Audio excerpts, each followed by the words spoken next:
దేవాలయ కమిటీ ఆధ్వర్యంలో ఇవాళ జూబ్లీ హిల్స్ పెద్దమ్మ తల్లికి బంగారు బోనం సమర్పించారు. అయితే జోగిని అవిక మనతో ఉన్నారు. చెప్పండి అమ్మా. ముందుగా తెలంగాణ రాష్ట్ర ప్రజలందరికీ బోనాల పండుగ శుభాకాంక్షలు. అండ్ ఈరోజు 4వ బోనం వచ్చేసి ఉమ్మడి దేవాలయ ఆలయ తరఫు నుంచి అక్కన్నమాదన మాంకలమ్మ టెంపుల్ నుంచి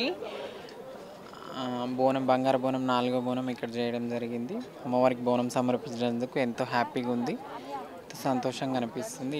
ఈ ఈ బోనం సమర్పించినందుకు ఎంతో గర్విస్తున్నా. అండ్ తెలంగాణ రాష్ట్ర ప్రజలందరికీ బోనాల పండుగ శుభాకాంక్షలు. అందరూ బాగుండాలని మనస్ఫూర్తిగా కోరుకుంటున్నాను. బోనాలు ఎలా జరుగుతున్నాయి ఈ సంవత్సరం? చాలా అంగరంగ వైభవంగా జరుగుతున్నాయి. గత ఏడాది కానీ చూసుకుంటే ఈ ఏడాది ఇంకా బాగా జరుగుతున్నాయి బోనాలు. మలకంపేట బోనాలు ఎల్లమ్మ తల్లి కళ్యాణం ఎలా అనిపించింది? బల్గంపేట ఎల్లమ్మ తల్లి కళ్యాణం కూడా ఎవ్రీ ఇయర్స్ కంటే ఈ సంవత్సరం ఇంకా భారీ ఏర్పాట్లు చేసిరు. ఎండోమెంట్ తరఫు నుంచి కూడా మంచి శివశక్తులకు అనేది ప్రత్యేక లైన్ కూడా ఏర్పాటు చేసిరు. అక్కడ కూడా ప్రత్యేక ఏర్పాట్లనే శివశక్తులు చాలా మంచిగా చేసిరు. అంతా కూడా బాగానే జరిగింది ఎల్లమ్మ కళ్యాణం కూడా. లష్కర్ బోనాలు వస్తున్నాయి. లష్కర్ బోనాలకు ఎట్లాంటివి ఉండదు? లస్కర్ బోనాలు అంటే ఇక అమ్మవారి మాంకలమ్మ ప్రత్యేకతనే వేరే కాబట్టి అంగరంగ వైభవంగా అమ్మవారి సికింద్రాబాద్ ఉజ్జయిని మాంకాళి బోనాలు జరుగుతాయి.